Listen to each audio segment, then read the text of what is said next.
ጣና ስልን ተመልካቾች የፋና ሚዲያ ኮርፖሬሽን ነው። ፕሮግራሙ የወል እውነት ነው። የወል እውነት በኢትዮጵያውያን የጋራ ጉዳይ ላይ ነው ትኩረቱን የሚያደርገው። ስለ ኢትዮጵያ ትላንት ዛሬና ነገ አንስተን እንወያያለን። በዚህ ፕሮግራም ላይ የተሳሳቱ ታሪኮችን ለማረም ለጋራና ለአብሮነታችን የሚበጁ ትርክቶችንም ለመስራት እንሞክራለን። እናንተም ይህንን ፕሮግራም እንድትከታተሉ በዚሁ አጋጣሚ በአክብሮት እንጋብዛለን። እስጢፋኖስ አበራ ነኝ። የፋና ሚዲያ ኮርፖሬሽን የወል እውነት ፕሮግራም ከመሸጋገሪያ በኋላ ከዛሬ እንግዳው ጋር ይመለሳል። ተመልሰናል ተመልካቾች። ፋና ሚዲያ ኮርፖሬሽን ላይ የወል እውነት ፕሮግራም እየተከታተላችሁ ትገኛላችሁ። የወል እውነት በኢትዮጵያውያን የጋራ ጉዳይ ላይ ነው ትኩረቱን የሚያደርገው። ዛሬም ስለ ሀገራዊ ምክክር እንደዚሁም ተያያዥ ጉዳዮችን መነሻ አድርገን ውይይት እናደርጋለን። ውይይት የምናደርገው ደግሞ ከጋዜጠኛ መሐመድ ሲራጅ ጋር ነው። ጋዜጠኛ መሐመድ ሲራጅ በጋዜጠኝነት እንደዚሁም በሚዲያ አመራርነት ለበርካታ ዓመታት ሰርቷል። ከህዳሴ ግድብ ጋር ከአባይ ጋር የተገናኘ መቻል የተሰኘ መጽሐፍም ለአንባቢያን አድርሷል። አሁን አዲስ መጽሐፍም ለአንባቢያን ለማድረስ በዝግጅት ላይ ይገኛል።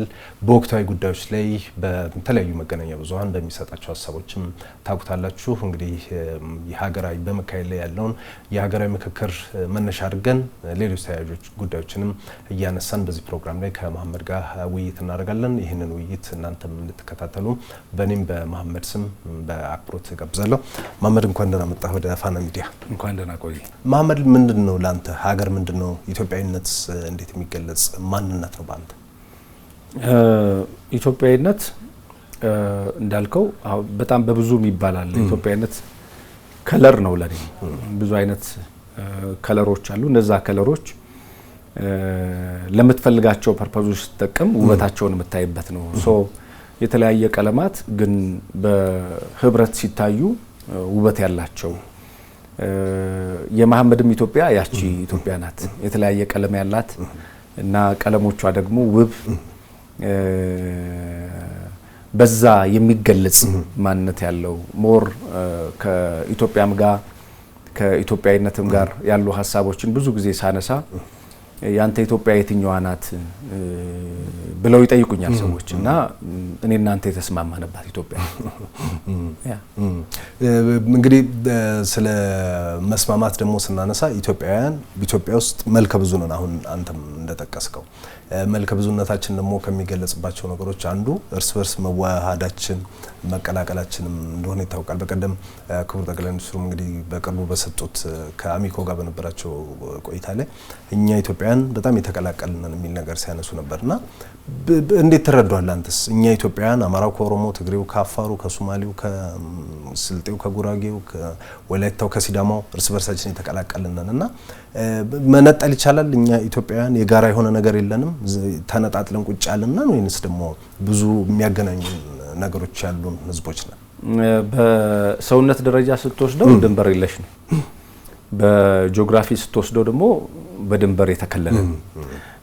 እንደ ሀገር እና እንደ ኢትዮጵያዊነት ስትወስደው በድንበር የተከለለ ስብስብ ግን ደግሞ በማንነት የተቀላቀለ ማህበረሰብ እንዳልከው ለምሳሌ እኔም ብነግር በብሔር የሆነው መጠሪያ ነኝ። ሚስቴ የሌላ ብሔር ሜምበር ናት። ከዛ ልጆች እያለ የሚመጣ ከዛ አባቴ፣ ሚስቱ፣ የኔ አያት፣ ቅድመ አያቴ ምናምን ስትመጣ እዚህ ቦታ ልትባል አትችልም እና በአንድም ይሁን በሌላ ጥፋትም ይኑር ደግነት፣ መወቃቀስም ይኑር ስኬት አንዱ ያንደኛውን ይወስዳል እንጂ ይሄ በማንነት ውስጥ ይሄ ጥቂት የሚባሉ ኤሊቶች በሚሰጡ ማንነት ውስጥ አጥረህ የምትቆይበት አይደለም ኢትዮጵያዊነት። ደጋግማ አሁንም ስናነሳ ስለ ትርክት ስታነሳ ነበረ። ኢትዮጵያ አሁን አንተም እንደጠቀስከው አንተ ውስጥ እኔ ውስጥ አለች እንዳልካት ኢትዮጵያ 85% ጋር ስትሄድ ያለችው ኢትዮጵያ የተግባባች የተዋሃደች የተቀላቀለች እንደሆነ ይታወቃል። እንዳልከው ደግሞ በተለያየ መልኩ ኤሊቱ ጋር ምናምን ያሉ ልዩነቶችን እንመለከታለን። እነዛ ልዩነቶች ደግሞ አንደኛ ምንጫቸው ትርክቶች ናቸው። እነዚህ ትርክቶች አንዱን የበላይ አንዱን የበታች አድርጎ ይመተረክ፣ አንዱን ጨቋኝ አንዱን ተጨቋኝ አድርጎ ሲተረኩ የመጡ ትርክቶች ናቸው። የመደብ ልዩነቶች ማመድ እስቲ ስለ ትርክት እናንሳ። አንደኛ ትርክት ምንድነው በአንተ እንዴት ይገለጻል? ሁለተኛ የተረክቶች የተሳሳቱ ትርክቶች የኢትዮጵያን ፖለቲካና የኢትዮጵያንን አንድነት ምን ያክል ተፈታትነዋል ማለት ይቻላል? በጣም ትርክቶች ያው ኦልሬዲ ናሬቲቭስ just like አንድ ቆንጆ ልቦለድ እንደመጻፍ ብዙ ትርክቶች የኢትዮጵያን የአብሮነት ለዘመናት አብረው የሚያኖሩ የአንድነት የልማት እሴቶችን ሊሸረሸሩ ናቸው ብዙዎቹ ትርክቶች። አንደኛው ላይ የፈጸመውን በደል ለመንገር የተከደበት ርቀት ለመነጠል የተከደበት ርቀት ነው። ያ ርቀት አንዱን ከአንደኛው ለመነጠል የተከደበት ርቀት። እነዚህ ትርክቶች አገር በቀል አይደሉም። ባይዘው የት ነው ምንጫቸው? ግብጽ። አብዛኞቹ ትርክቶች በግብጽ ተሰርተው ግብጽ ሞር ወደ በኋላ ላይ እናነሳዋለን ከጂኦፖለቲክሱ ጋር ግብጽ ሞር በኢትዮጵያ ውስጥ ያለው ይሄ የኢትዮጵያ ሀገረ መንግስትን በለው የኢትዮጵያ አንድነትን በለው የኢትዮጵያ ልማትን በለው የኢትዮጵያ የአብሮነት መስተጋበርን በለው እንዳይኖር የመጀመሪያ ስትራቴጂዋ መከፋፈል የውስጥ አንድነትን መከፋፈል ከፋፋይ ትርክቶችን መስራት። ኦኬ የከፋፋይ ትርክቶቹ ደግሞ በጣም አደገኛ እንዳልኩ በልብ ወለድ መልኩ ተጽፈው የሚቀርቡ ስለሆነ እነዛን የሚገዛ ደግሞ ኤሊት ነበር። ትርክቶች እንዳልኩ በኢትዮጵያ ታሪካዊ ጠላቶች ይፈጠራሉ። ቀደም ባለው ጊዜ ከውጭ በሚሰራጩ ሬዲዮኖች በቴሌቪዥኖች ነበር። አሁን ደግሞ ማህበራዊ ሚዲያዎችም አንደኛው የተሳሳቱ ትርክቶችና ኢትዮጵያውያንን መካከል ግጭት ለመፍጠር በብሔሮች መካከል ግጭት ለመፍጠር ጥቅም ላይ ይዋሉ እንዳሉ እንመለከታለን። አሁን አንተ በአዋሽ ኤፍኤም ላይ በኃላፊነት ቦታ ላይም ስለምትገኝ መንግስትም ክቡር ጠቅላይ ሚኒስትሩም በቅርቡ ሲያነሱ እንደነበረው መገናኛ ብዙሃን አቀራራቢ ትርክቶችን ኢትዮጵያንም እንዲግባቡ መስራት አለባቸው ሲሉ ስለነበረ እንደው የኢትዮጵያን መገናኛ ብዙሃን ኢትዮጵያውያንን እንደዚህ አይነት ከከፋፋይ ትርክቶችን በየጋራ የወል በሆኑ ትርክቶች ለመስራት ምን ይጠበቅባቸዋል? እግረ መንገድ ብናነሳ እኔ አሁን እንግዲህ እዚህ አንተ ጋር ቆይታ ሳደርግ የእውነት ያለንበት ቤት የወል እውነት የሚወራበት ነው፣ የጋራ የሆነ ማለት ነው። እንደዚህ የሚሰሩትን አፕሪሼት ማድረግ ያስፈልጋል። ግን አያተርፉም። የሚያተርፉት ከግጭት ነው፣ የሚያጋጩ ናቸው። አሁን አትራፊው የሚያጋጭ ነው፣ ያስተኛ መረጃ የሚያሰራጭ ነው። እኔ የራሴ ሶሻል ሚዲያ አለኝና በጣም ይገርመኛል። ቆንጆ ሀሳቦች ለምሳሌ ዛሬ ቀናቸውን ብራይት እንዲያደርጉ የሆነ ቆንጆ አርቲክል ጽፍና አስቀምጣለሁ። 2-3 ሰው ብቻ ያያል። በጣም አደገኛ የሚባል ኢሹ ስታስቀምጥ ኦልሞስት 300-500 ሺህ ሰው ጎብኝቶታል ያንን አርቲክል። ይሄ የሚያሳየው አልጎሪዝሙ አፕሪሼት የሚያደርገው እንደዚህ ጥራዝ ነጠቅ የሆኑ በእውነተኛ መረጃ በፋክት ቼክ ያልተረጋገጡ ከዛ እንዳልኩ ደግሞ እነዛ ተናጋሪዎችም ገጀራ ይዘው ነው የሚወጡት። ባይዘው አሁን ሰው ያልተረዳው ይሄ ገጀራ መቼ ቆርጠናል። በሶሻል ሚዲያ ላይ የሚሰራጨው እያንዳንዱ መረጃ ገጀራ የሆነ ሰዓት ላይ ሊቆርጥህ እንደሚችል ማሰብ መቻል አለብን። በተለይ ደግሞ ፋክት ያልሆነ የሐሰት ትርክት በጣም ጥሩ ምሳሌ ማንሳት እንችላለን። ዓለም ሁሉ የሚያነሳት የሩዋንዳን ምሳሌ አንድ ሚዲያ የፈጠረው ስህተት ነው። ያ ሁሉ በመቶ ሺዎች በሚሊዮን የሚቆጠር ዛሬም ድረስ እስካር ይዞ የተቀመጠ ምናልባት ዛሬ እነሱ ተምረው በምክክር ተመካክረው አድቫንስድ ሆኖ የተሻለ ነገር ላይ ደርሰው ሊሆን ይችላል። ግን ያ የጠፋው በአንድ ኃላፊነት በማይሰማው ሰውነት በጎደለው ሰው አማካይነት ዲዛይን ተደርጎ በተሰራጨ መረጃ መረጃ የሚያሰራጩ ሰዎች የወል ትርክትን በመገንባት ሂደት ውስጥ የወል ትርክትን በማፍረስ ሂደት ውስጥ ያሉት የበለጠ ተመልካች ያላቸው ገቢም ያገኛሉ። አሁን የምንላቸው ኤሊቶችም በጣም የሚያተርፉት ግጭት በመጣ ቁጥር ነው። ግጭት ከሌለ የማያተርፉ ግጭት ከሌለ ሰላም ማይሰማቸው ታስታውስ ከነበረ 90ዎቹ አካባቢ መርፌ ሚስማር ምናምን የሚሉ እኮ ጋዜጦች ነበሩ እኮ ክብሪት ምናምን ኦብጀክቲቫቸው ምንድነው? አሁን እኔ እንደ አንድ ሚዲያ ባለሙያ ምንድነው የኔ ኦብጀክቲቭ? ይሄን ሶሻል ሚዲያ ክሬት ሳደርግ ዩቲዩብም ይሁን ቲክታክም ይሁን ሌላ ሚዲያ ዲጂታል የሆነ ሚዲያ ስከፍት ኦብጀክቲቭ ምንድነው? ማቀራረብ ነው ወይንስ አገር ማተራመስ ነው ወይስ ደግሞ ፖዚቲቭ የሆኑ ነገሮችን ማንሳት ነው? ኦብጀክቲቭን ለለየ ችግር የለውም። አሁን የምታውቃቸው ውጪ ሆነው ኦብጀክቲቫቸው ለይተው በግልጽ የኢትዮጵያን አቋም የሚዋጉ በግልጽ የኢትዮጵያን መጻኢ እድል ለመጻረር የሚፈልጉ የኢትዮጵያን ልማት የማይደግፉ አካሎች አሉ። አንተም በግልጽ ከነዛ ሰዎች ጋር ለማውራት እድሉ ይኖራል። በታሪካዊ ጠላቶችም ስፖንሰር የሚደረጉ ናቸው። ነገር ግን ምንም ዓላማ ያልገባው የሆነውን ሐሳብ አምጥቶ የሚጭን የተቋቋመለት የሚሰራለትም ዓላማ ያልገባው አንድ ቲክታከር ወይንም ደግሞ የሶሻል ሚዲያ ሆስት የሚያደርግ ሰው ቆም ብሎ ነው ማሰብ መቻል ያለበት። ዓላማዬ ምንድነው? ምንድነው የምፈልገው? የሚፈልገውን ካወቀ እኮ ሰው ችግር የለውም። በጠላትነት መፈረጅም በአጋርነት መፈረጅም ከዛ ደግሞ እንደ አንድ ንቁ ኢትዮጵያዊ ፓርቲሲፔት ማድረግም ይቻላል። አትራፊ የምትሆነው ግን ሁሉ ጊዜ በጦርነት ትርፍ ተገኝቶ አያውቅም። ኢንጀነራል ግን መገናኛ ብዙሃን ከመከፋፈል ይልቅ ኢትዮጵያንን ማቀራረብ አለባቸው የሚለውን ነው የምወስደው።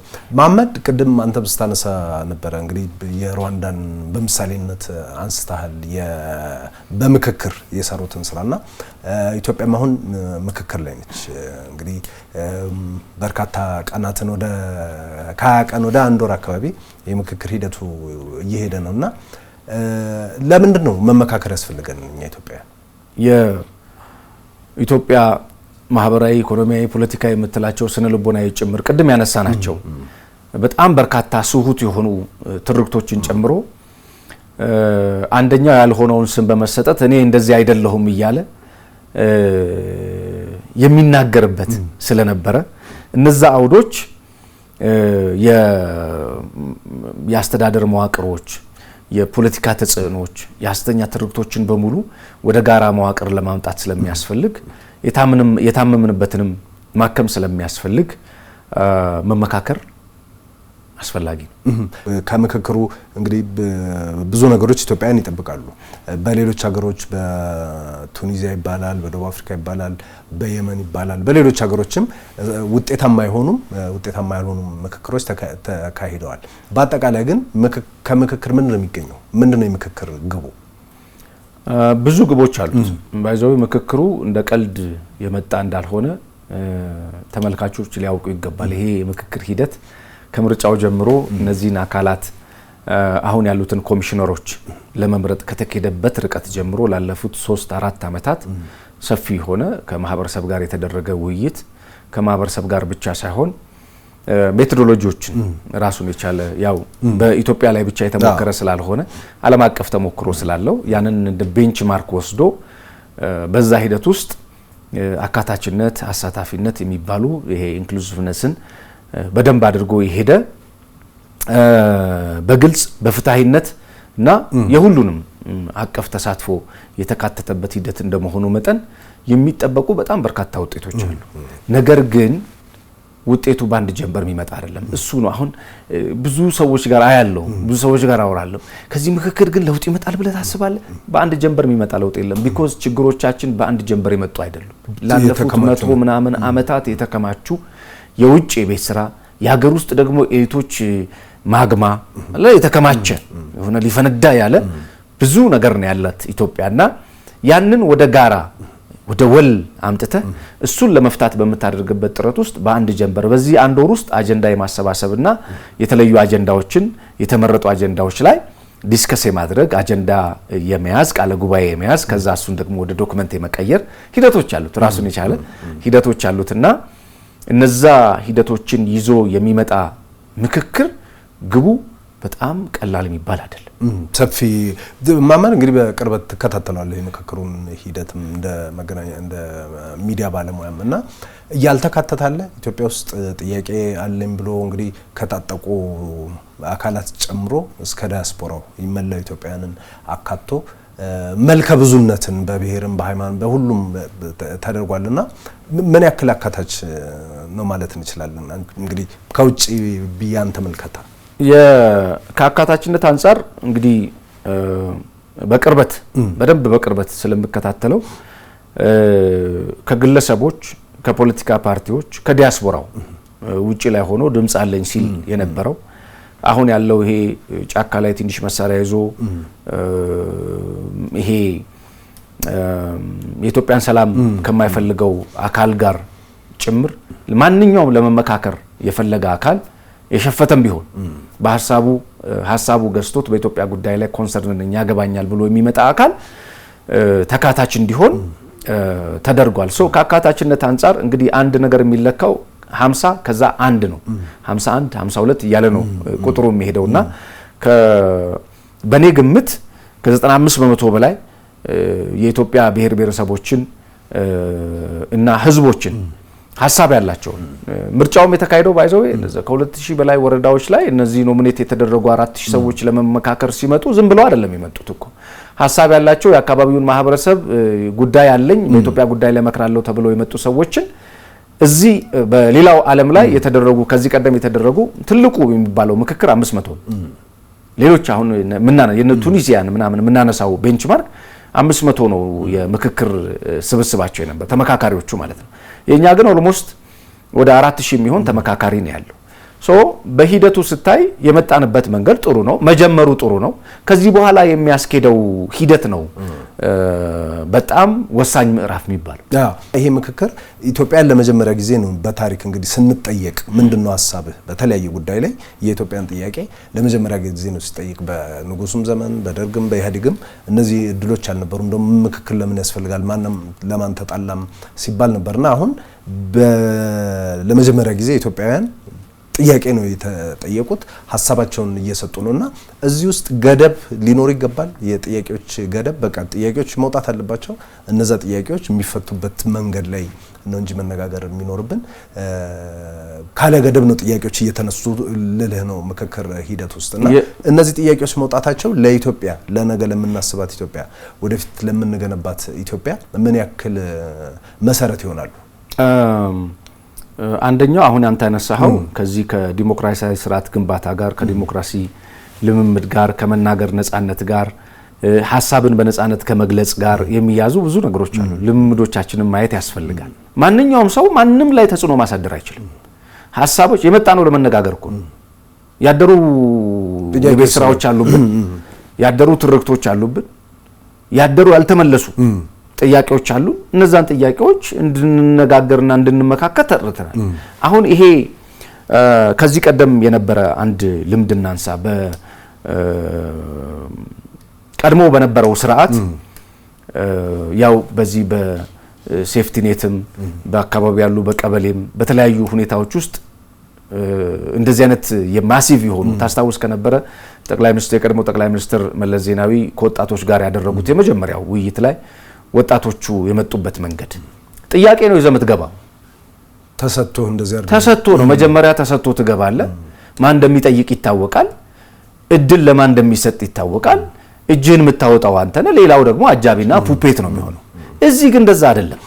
ጄኒን የሆነ ጥያቄ ነው እየቀረበ ያለው። ጄኒን የሆነ ጥያቄን ለመጠየቅ ነው የመጣው የተሰባሰበው። አሁን እኮ እንደዚህ አይነት ሐሳቦች ለምን የሚነሱ ይመስላል? አየህ አሁን እንደዚህ አይነት ሐሳቦች እንዳይነሱ ትላንትና በዚህ መንገድ ላይ የነበሩ የኢትዮጵያን መጻኢ እድል እኛ ነው የምንወስነው ብለው የሚሉ አካላት ይሄንን የምክክር ሂደት ለማጠልሸትና የወል ትርክት እንዳይኖር ለማድረግ ስለሚፈለግ እንደዚህ ያሉ የማጠልሸትና የማሸማቀቅ ሐሳቦች ይነሳሉ። ይሄ ገበያውን ይገዛል። ቢኮዝ ሶሻል ሚዲያው ያው እነዚህን ሐሳቦች ስለሚገዛ ማለት ነው። ኔጌቲቭ የሆነውን ነገር በማሰራጨት የምክክር ኮሚሽኑ እየሄደ ያለበት ርቀት ዱላ ቀረሽ ነው። ለምን አልነግርህም? ውስጥ ላይ ያለው ክርክር ዱላ ቀረሽ። ይሄ ማለት የመጣ ነው ለመነጋገር ነው። እኔ ያልኩት ሐሳብ ይሁን አይደለም። እኔ ሐሳብ አለኝ ልታደምጠኝ ይገባል። ቃለ ጉባኤ የሚይዘው አካል ቃለ ጉባኤ መያዙን ያረጋግጣል። ያነሳቸው ሐሳቦች ያ የተያዘ ቃለ ጉባኤ ነው የሚፈለገው አካል ጋር የሚሄደው። እገሌ ይሄንን አነሳ በዚህ ጉዳይ ላይ ይሄን አነሳ እያሉ እየሾለኩ የሚወጡ ማህበራዊ ሚዲያ ላይ የሚሰራጩ መረጃዎች አንደኛ ተናጋሪዎችን ለማሸማቀቅ፣ ሁለተኛ የምክክር ሂደቱን ለማኮላሸት የሚሰራ ስራ እንጂ ኢንፋክት ማንኛውም ሰው እዛ ቦታ ላይ መጥቶ የሚያነሳቸው ስራዎች በጣም ብዙ ጥያቄዎች አሉ። ከሃይማኖት አንፃር፣ ከብሔር አንፃር፣ ከቡድን አንፃር፣ ከትርክት አንፃር በጣም ብዙ ኢትዮጵያ ውስጥ ያደሩ ጥያቄዎች አሉ። ይሄንን ለመነጋገር የመጣን አካል እንዳትናገር ብለ አፉ ላይ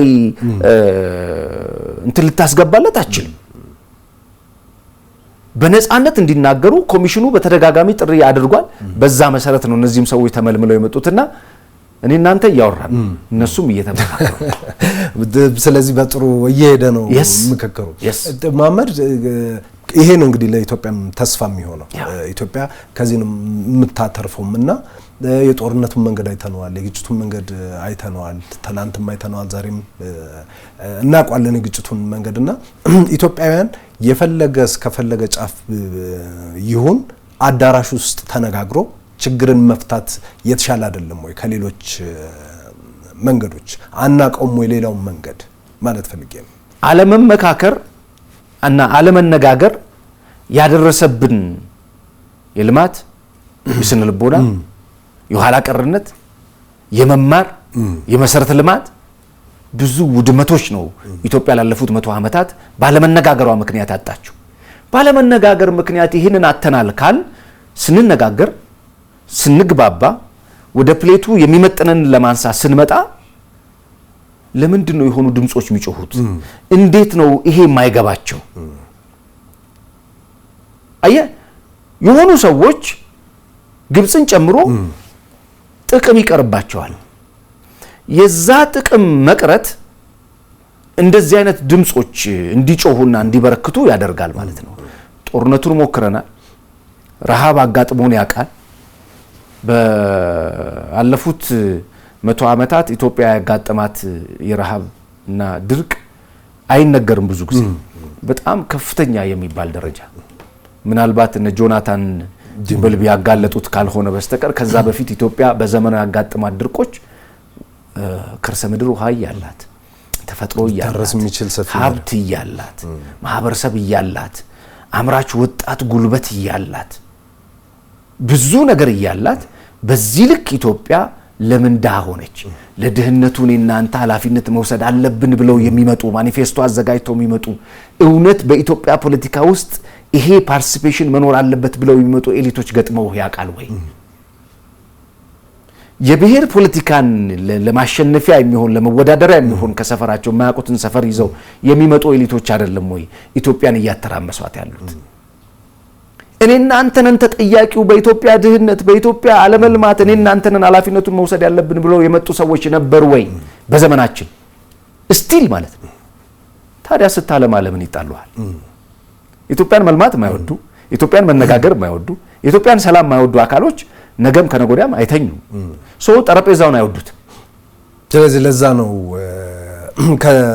ከምክክሩ ላይ ኑ ተመካከሩ ሲባሉ አንገበም ያሉ ሰዎች ጭምር ዛሬ አስተያየቶችን ሲሰጡ የምንመለከተው። መሐመድ የምክክር ውስጥ ያሉ ሰዎች ኃላፊነት ያለባቸው ይመስለኛል። እነዚህ አራቶቹ ከግል ስሜት ከግል እንትን ባለፈ ሀገርን ማህበረሰብን ያስቀደመ ስራ መስራት አለባቸውና በምን አይነት ስነ ልቦና ነው እዛ የምክክር ሂደት ውስጥ መግባት ያለብን? የራሳችን እምነት አለን፣ የራሳችን ሀሳብ ሊኖረን ይችላል። እዛ ጋር ስንቀመጥ ግን በመክፈቻ ስነ ስርዓቱም ላይ ክቡር ጠቅላይ ሚኒስትሩ ሲያነሱት እንደነበረው ስለ ሰፈራችሁ ሳይሆን ስለ ኢትዮጵያ ምከሩ፣ ስለ ዛሬ ሳይሆን ስለ ነገ ምከሩ፣ ስለ ራሳችሁ ሳይሆን ስለ ልጆቻችሁ ምከሩ የሚል ምክር አስተላልፈዋልና ከተመካካሪዎቹ ምን ይጠበቃል? አሁን የዚህ የብሔራዊ መግባባት ወይንም የናሽናል ኮንሰንሰስ ለመፍጠር ሲመጣ የመጀመሪያው ነገር ተመካካሪዎች አምነው ነው መምጣት ያለባቸው። አሁንም ማነሳለህ ከማህበራዊ ሳይንስ ጥናት አንፃር እና ከስነ ልቦና ዝግጅት አንፃር ተመካካሪዎች አምነው ነው መምጣት ያለበት። ማለት ለምሳሌ ሌሎች ሀገሮች ምክክር እንዴት ተሳካላቸው ብለን ስንል የመጀመሪያው ተመካካሪዎቹ አምነው መምጣታቸው ነው። ምንድነው የሚያምኑት? የሐሰት ትርክቱን ነው? በደሉን ነው? ምኑን ነው የሚያምኑት? አይደለም። መጀመሪያ ማመን ያለባቸው በልዩነት ለመግባባት ማመን አለባቸው። ሰጥቶ ለመቀበል። እኔ ያልኩት ካልሆነ እኮ ነው አሁን አስቸጋሪው ነገር አለ። ያዋጋን እኮ ያለው እኮ እሱ ነው አሁን የምታያት ትንሽ የመሳሪያ ድምጽ የሚያሰሙን እኮ ነው ያልኩት ካልሆነ እኔ ካልመራው መንበሩ እኔ ካልሆነ መጀመሪያ ተመካካሪው ሲመጣ አምኖ መምጣት አለበት የሌላውን ሐሳብ ለመስማት የሌላውን ኢትዮጵያዊ ሐሳብ ለመስማት ሌላውን ለማወቅ ማመን አለበት እሱን ካላመነ እዚህ ቦታ ላይ መጥቶ የሱን ሐሳብ ብቻ ነግሮ ለመሄድ ከሆነ አይሆንም ሁለተኛው ሌላውን ለማድመጥ መዘጋጀት አለበት ችግሬ ነው ሐሳብህ ሐሳቤ ነው ይሄ የጋራ የወል ትርክታችን ነው አንተ ጋር ያለው ህመም እኔም ጋር አለ አንተ ጫማ ውስጥ ሆኜ ነው ይሄን ጉዳይ መመለከተው ብሎ የሚል ተመካካሪ ወደ ምክክር ሂደት ውስጥ መምጣት ያስፈልጋል በዛ ስነ ልቦና ነው የመጣው እኛ እኮ የምክክር ልምድ አለን ባይዘው ኢትዮጵያ በአገር በቀል ዕውቀት ውስጥ እዚህ የሚመጡት አባገዳዎች እዚህ የሚመጡት የሲዳማ አባቶች እዚህ የሚመጡ የአፋር አባቶች ኡጋዞች ማህበረሰብን ላለፉት ዘመናት ያጸኑ ማህበረሰብን ዛሬም ድረስ የኮንስቲቱሽናል ምናምን ሎው ላይ ሳይሆን ይሄ በህገ መንግስት ምናምን ከምትለው ውጪ አገር በቀል የሆነ ህግ አበጅተው ማህበረሰባቸውን በማዳንና በመዳኘት የሚኖሩ የማህበረሰብ ክፍሎች እዚህ ውስጥ አሉ ኢትዮጵያ አዲስ የሆነ ማንነትና አዲስ ሶሻል ኮንትራክት ውስጥ ነው ያለችው ይሄ አዲስ ሶሻል ኮንትራክት በእነዚህ አገር በቀል ዕውቀቶች ነው እየተገነባ ያለው እየተጋመደ ያለው እነዚህ ተመካካሪዎች ሲመጡ ሹፍ ወጣቱ አለ ኦልሞስት ወደ 26 የማንነት መገለጫዎች አሉ እዚህ ውስጥ ምክር ውስጥ አካል ጉዳተኞች ሴቶች ብሔር ሃይማኖት ኤቭሪ ባይ ዘ ዌይ ከዚህ በፊት ተናግሬዋለሁ ትክክለኛዋ ኢትዮጵያ ተወክላ ያለችው አሁን ነው ለመጀመሪያ ጊዜ መሐመድ ይሄ የምክክር ሂደት እንዳይሳካ ብዙዎች ይሞክራሉ ብዙ ፍላጎት ያላቸው ኃይሎች አሉ ከነሱ ውስጥ የኢትዮጵያ ታሪካዊ ጠላቶች በዚህ ጋር መጥቀስ ይቻላል አንተ ደግሞ በመጽሐፍም ከአባይ ጋም አገናኝተ ስለ ግብጽ ማንስታል ኤርትራም የኢትዮጵያ ታሪካዊ ጠላት ነው ይታወቃል በውስጥም ደግሞ ብዙ ባንዳዎች እንዳሉ ይታወቃል እስቲ ከግብጽ እንጀምርና ወደ ጂኦፖለቲክሱን አብረን ለማንሳት ምንድነው የግብጾች ፍላጎት እንግዲህ ቅድም እንዳልከው እኛ ስንተመካክረን ችግራችንን ስንፈታ ኢትዮጵያን ወደፊት ይዘን ነው የምንሄደው በአባይም በቀይ ባህር ላይ ያለን የበላይ እንግዲህ በታሪክም በምንም ያለን ቁርኝት ስላለ ማለት ነውና በመጽሐፍም ላይ አንስተዋል ምንድነው የግብጾች ፍላጎት እኛን በደህንነትና በግጭት አዙሪት ውስጥ ዘላለም እንድንኖር ነው የሚፈልጉት ማለት ነው ግብጾች ምንድነው የግብጾች ፍላጎት ባጭሩ ኢትዮጵያ መልማት የለባትም ብቻ አይደለም ኢትዮጵያ መኖር ያለባት በድህነት ውስጥ ነው ይሄ የግብጽ ብቻ ሲራ አይደለም እሱን ማወቅ ያስፈልጋል ኢትዮጵያ በዚህ በኩል ኤርትራ ራሷን እንደ ታሪካዊ ጠላት አድርጋ የምትወስድ ሀገር ናት because እነዚህ ሁሉ ምነግርህ የግብጽ ግልገሎች ስለሆኑ ማለት ነው የግብጽ ተላላኪዎች ናቸው ይሄ ኢንሰርክልመንቱን ለመፍጠር ኢትዮጵያን ከበባ ውስጥ አስገብቶ በዚህ በኩል ከሱዳን ጅቡቲ ሶማሊያ የቀይ ባህር ተፋሰሱን ይዘህ በሙሉ ስትመጣ ኢትዮጵያ በድህነት ውስጥ እንድትቆይ የሚያደርግ ኢንሰርክልመንት ግብጽ መሰረታዊ ሴራዋ ይሄ ላለፉት አመታት ግብጽ የምታደርጋቸው ያንዳንዱ እንቅስቃሴዎችን ባለመከታተላችን ባለመተንተናችን አድቫንስድ ሆነን ባለመረዳታችን ዲፕሎማሲን የምንረዳበት መንገድ ጂኦፖለቲክሱን የምንረዳበት መንገድ የተንሸዋረረ ስለነበረ የሀገርን ጥቅም አሳልፎ በመስጠት ላይ የተመሰረተ ስለነበረ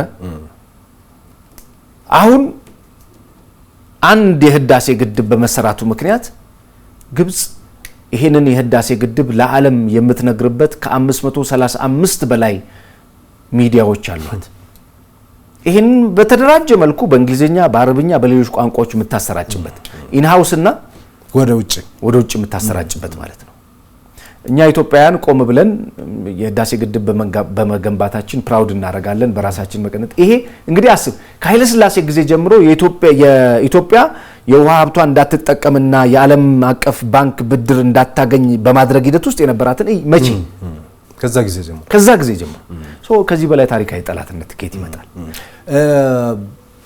አባይን እንዳንጠቀም ያደርጋሉ።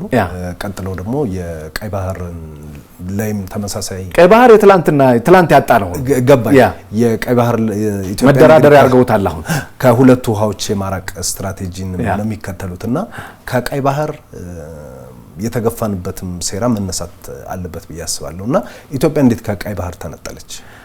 ኢትዮጵያ ከቀይ ባህር የተነጠለችው ኦሬዲ በራስ ወዳድ የሆኑ አካላቶች የራሳቸውን ጥቅም የሚያስጠብቁ መስሏቸው አይደለም፣ ግን የራሳቸውን ጥቅም የሚያስጠብቁ የመሰላቸው በወቅቱ ስልጣኑም ሁኔታውም ያልፈቀደላቸው ግን ደግሞ ከጀርባው እነዚሁ ታሪካዊ ጠላቶች ሰነዱን አዘጋጅተው ቀድመው ስለነበረ ያን ሰነድ ለመፈራረም ጠቅላይ ሚኒስትሩም ሲናገሩ እንደሰማኸው በዛ ወቅት ያ ሲከናወን ስልጣኑም አልነበራቸው ማድረግም አይችሉም ነበር። ማን እንደወሰንም አይታወቅም። የቀይ ባህርን ያጣንበት መንገድም በጣም ራስ ወዳድ የነበሩ በወቅቱ ጊዜ ወቅት ፈቅዶልናል ብለው የኢትዮጵያን ጥቅም አሳልፈው የሰጡ ሆዳደሮች ነው ያጣን። እንግዲህ ይሄ ነገር ደግሞ መታረም አለበት። መታረም ያለበት ደግሞ አሁን ከቀይ ባህር አንፃር ከፍተኛ የህልውና አደጋ ውስጥ ገብተናል። አንተ እንግዲህ የቀጠናውን ፖለቲካ በቅርብ ስለምትከታተለው አሁን የቀይ ባህር እንቅስቃሴ በተለይ በዚህ በባቤል መንደብ እንግዲህ ከሀውቲዎች ጋር በተገናኘ እየተዘጋ በመጣበት ሂደት ውስጥ ዓለም ጭንቅ ውስጥ እየገባ ነው። እኛ አካባቢ እዚህ ቀጠና ላይ ደግሞ ያለ 130 ሚሊዮን ህዝብ ያለው ነገር ግን ደግሞ የባህር በር የሌለው ሀገር ነን እኛ። በቀደም አምባሳደር ቲቦር ናሽ አንድ ያመጡት ሀሳብ አለ። ግብጾችና ኤርትራ በተደጋጋሚ የሚሉት ነገር አለ። የቀይ ባህርን የማይዋሰን ሀገር ቀይ ባህርን መጠየቅ አይችልም የሚል አይነት ሀሳብ ያመጣሉና እሳቸው ምን አሉ? በቃ በዚህ ሎጂክ ከሄድን ለአባይ ውሃ የማያዋጣ ሀገር ስለ አባይ ሊነጋገር አይችልም የሚል ነገር አንስተው ነበርና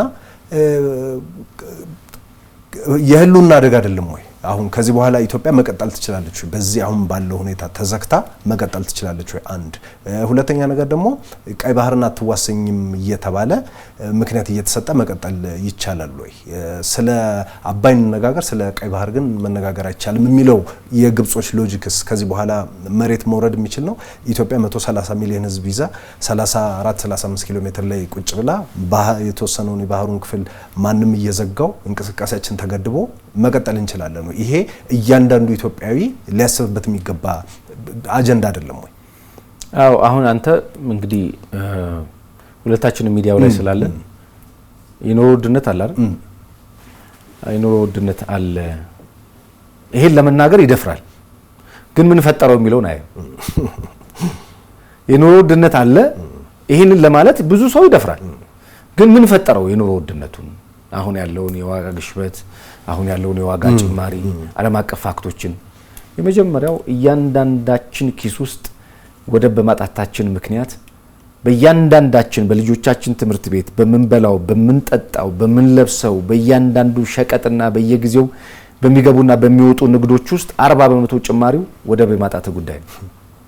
ምንም ጥናት አይፈልግም። ሎጂካል ይሁን እኛ ለወደብ ኪራይ የምንከፍለው ክፍያ የኢትዮጵያን በርካታ መሰረተ ልማቶች የህዳሴ ግድብን አንድ ጊዜ የምንከፍለው አኑዋል ፔመንት የኢትዮጵያ ህዳሴ ግድብን አይነት 5-6 ከዛ በላይ ሊገነባ ይችላል በተጠና ጥናት። ምን ማለት ፈልጌ መሰለ? ይሄ ኮንሺየስ የመሆን ያለመሆን ጉዳይ ነው። ነገር ግን ከበስተጀርባው ያለው ምንድነው የሚለውን ነገር በደንብ አድርጎ ማየት ይፈልጋል። እኛ ቀይ ባህር ላይ መውጣታችን የሀገራችንን ጂዲፒ ምን ያህል ይቀይረዋል? በእያንዳንዳችን የነፍስ ወከፍ ኑሮአችን ውስጥ የሚፈጠር አሁን ይነገርኩ ነው። ይሄ ሳይሆን ቢቀርስ እየደረሰብን ያለነው ገፈት በዚህ ብቻ የሚያበቃ አይደለም። ኮንሲኩዌንሱ የበላይነትን በማጣት በመከበብ ኢትዮጵያ ያላትን የመልማት ፍላጎት በማራቅ በልቶ ማደር ብርቅ ይሆንብሃል። አዳዲስ የውስጥ ሽብሮችን የሚነዙና የኢትዮጵያን የውስጥ ሰላም የሚያሳጡ አካላት እንደ ጉድ እየፈሉ ይመጣሉ። መሐመድ እየጨረስን እንሂድና ስለ ተስፋ ደግሞ እናውራ። ኢትዮጵያ ብዙ የጀመረቻቸው ፕሮጀክቶች እንዳሉ ይታወቃል። ህዳሴ ግድብን ጨርሰናል። ሌሎች ከህዳሴ በተጨማሪ ኢትዮጵያ ያላት የተፈጥሮ ሀብት እንደሌላው ነዳጅ፣ ብረት የተሰጠው ነዳጅ የተሰጠው ወርቅ፣ አልማዝ የተሰጠው ሀገር አለ። ለኢትዮጵያ ደግሞ የተሰጣት ውሃ ነው። ውሃችንን ተጠቅመን ነው የተፈጥሮ ሀብታችንን ተጠቅመን ነው መቀየር የምንችለው። ስለዚህ ኢትዮጵያ ሁሉንም የተፈጥሮ ሀብቶቿን ትጠቀማለች። ህዳሴን ጨርሳለች። የጀመረቻቸው ግዙፍ የአውሮፕላን ማረፊያ አለ፣ የተፈጥሮ ማዳበሪያ እያልን የምንዘረዝራቸው ነገሮች አሉና ኢትዮጵያ ከ10 ዓመት ከ20 ዓመት ከ30 ዓመት በኋላ አሁን የጀመርናቸው ፕሮጀክቶች በዚሁ ከቀጠሉ አሁን እየተሰሩ ያሉ የኮሪደር ልማት ከተሞች አካባቢ የምንሰራቸው ስራዎች በዚሁ ፍጥነት ከቀጠሉ በዚሁ ጥራት ከቀጠሉ ኢትዮጵያን የት ምናያት ይመስላል? ምናልባት ከ20 ዓመት ከ30 ዓመት በኋላ ሩቅ አትሄድ። ሩቅ ሳትሄድ ላለፉት 27 ዓመታት እንግዲህ አንድ ስርዓት አይተናል አይደል? እኔ እናንተ በእድሜያችን በ27 ዓመታት ውስጥ ያልተሰራ ግን ደግሞ በ5-6 ዓመታት ውስጥ የተሰሩ ልማቶችን አይተናል። እንደ አንድ ንቁ ኢትዮጵያዊ ለሀገሩ ቀና እንደሚያስብ ብራይት እንደሆነ ልጆች እንዳሉት ሰው ስናይ አሁን በግብር የተማረረ ሰው ይኖራል፣ በኑሮ ውድነት የተማረረ ሰው ይኖራል፣ በቢሮክራሲ የተማረረ በመልካም አስተዳደር የተማረረ ሰው ይኖራል። ልምምድ ላይ ነው ያለ ነው። ኢትዮጵያ በመልካም አስተዳደርም እነዚህ አሁን በመላቸው ዴቨሎፕመንትም ልምምድ ላይ ነው ያለ ነው። እነዚህ ልምምዶች የምናያቸውን አሁን የምታያቸው ከዚህ ከኮሪደር ልማት ባለፈ የከተማ ገጽታን መገንባት ባለፈ ትልልቅ ሜጋ ፕሮጀክቶች በርካታ ወጣቶችን የሥራ ዕድል መፍጠር የሚችሉ አድቫንስድ የሆኑ ኢምፖርት ኤክስፖርቱን በሀገር ውስጥ ያለውን የማምረት አቅም በከፍተኛ ሁኔታ ሊጨምሩ የሚችሉ ምርትና ምርታማነትን ለማሳደግ የሚችሉ ኩታ ገጠም እርሻዎችን በተመለከተ አዳዲስ የሆኑ ገበታችን ላይ የተናቸው ማናቃቸውን ፉዶች አይተሞች የችግኝ ተከላውን ብቻ ማየት በጣም በቂ ነው። አንተ የተከልከው ችግኝ ነገ ከ3 ዓመት በኋላ ፍሬ ያፈራል ስትባል ሆፕ ይኖርሃል አይደለም? እንደ አንድ አሁን ባነሳው ጥያቄ ልክ ምንድነው 20-30 ዓመት ሳይሆን ቅርብ 10 ከዛ በላይ ባልተሻገሩ አመታቶች ውስጥ ኢትዮጵያ እውነትም እንደተባለው ከብልጽግና ሂደት ጋር በተያያዘ ዙሪያ ገቡን ሆሊስቲክ በሆነ መልኩ የኮሪደር ልማቱ 73-74 ከተሞች ላይ እየተካሄደ ከሆነ አየህ አዲስ አበባ ላይ ብቻ የቀረ የኮሪደር ልማት ብቻ አይደለም ያለው። የወል ትርክት የሚፈጠረው ባይዘው እንደዚህ ነው። እንደዚህ ያሉ የጋራ ትርክቶች ይኖራሉ። እያንዳንዱ አካባቢ ላይ ያለው ማህበረሰቡ ኮንሺየስ ሆኖ ነው ያገባኛል ሌላ ቦታ እንዳደገው እኔም ማደግ አለብኝ የሚል የጋራ ትርክቱን ለመፍጠር በሚያደርግበት ጥረት ውስጥ የጤናማ የሆነ ፉክክሮች እየተፈጠሩ ይመጣሉ። እነዛ ጤናማ የሆኑ ፉክክሮች ወደ ጋራ ልማት ያመጡናል። ያ የጋራ ልማት የኔና አንተ የጋራ ታሪክ እየሆነ ይመጣል፣ እየተሰነደ ይመጣል። ኢትዮጵያ አዲስቷ ኢትዮጵያ አዲስ ሶሻል ኮንትራክት የፈረመችና የበለጸገችዋን ኢትዮጵያ እናያለን። ለዚህ መሰረታዊው ነገር መንግስት በመዋቅሩ ላይ ያሉ ነገሮችን ማስተካከል መቻል አለበት። ሆደ ሰፊ መሆን መቻል አለበት። ልምምድ ላይ ስላለን ህዝቡ ደግሞ የመንግስትን ቁርጠኛ የልማት ሂደቶችን የመደገፍ የሐሰተኛ ትርክቶችን የመመከት እምቢ ማለት ነቄ መሆን እኔ በጣም ከመከራከርባቸው ሐሳቦች መካከል ይሄኛው ትውልድ ነቄ ነው። ቢኮዝ ላለፉት አመታት ተጨኖ የነበሩ የ60ዎቹ ከዛ በፊት የነበሩ ትውልዶች የሚጭኑበትን ኔጌቲቭ የሆነ ተውት ሳይቀበል አዲስቷን ኢትዮጵያ ልክ እኔናንተ ምናወራትን አዲስ ኢትዮጵያ ለማየት ልቡን መክፈት መቻል አለበት። ትውልዱ ጣፈንታውን ራሱ መወሰን መቻል አለበት የሚል ጽኑ አቋም አለኝና በእርግጠኛነት እንደው ፈጣሪ ከረዳን ልጆቻችን ላይ ሳይሆን እኔና አንተ ላይ እንዲሆን እኔ ምን እመኛለሁ መሰለህ ይሄ ዘመን ተጨማሪ እድሜ መኖር የሚያስመኝበት ዘመን ነው እላለሁ። በጣም እንግዲህ እዚህ ላይ ምንም የሚጨመር ነገር የለም። መሐመድ በጣም ነው የማመሰግነው። እንግዲህ ይሄን የመሰለ ቆይታ ስላደረግን በእርግጠኝነት ወደፊትም ሌሎች ሀሳቦችን ይዘን እንደዚሁ በዚህም በሌሎች ፕሮግራሞቻችን ላይ እንደምንገናኝ ተስፋ አድርጋለሁ። ለዛሬ ግን ስለመጣ በጣም ነው የማመሰግነው። አመሰግናለሁ። ተመልካቾች እናንተንም እናመሰግናለን። ስትከታተሉ የቆያችሁት በፋና ሚዲያ ኮርፖሬሽን ላይ የወል እውነት ፕሮግራም ነው። የወል እውነት ዛሬ እንግዲህ የኢትዮጵያ ምክክርና ተያያዥ ጉዳዮችን መነሻ አድርጎ ከሚዲያ ባለሙያው እንደዚሁም የተለያዩ መጽሐፍቶችን በጂኦፖለቲካ ላይ ከጻፈው ከጋዜጠኛ መሐመድ ሲራጅ ጋር ውይይት አድርገናል። በውይይታችን ላይ ሀሳቦች፣ አስተያየቶች ብትሰጡን ይጠቅሙናል። ስለዚህ እሱ እንድታደርጉ በዚህ አጋጣሚ በአክብሮት እንጋብዛለን። የወል እውነት ፕሮግራም ለዛሬ ይህንን ይመስል ነበረ። እስጢፋኖስ አበራ ነኝ። የፋና ሚዲያ ኮርፖሬሽን የወል እውነት ፕሮግራም በሚቀጥለው ሳምንት እንደዚሁ ከሌላ እንግዳ ጋር በሌላ ሀሳብ ይመለሳል። እስከዛ ተመልካቾች በያላችሁበት መልካም ጊዜ ይሁንላችሁ።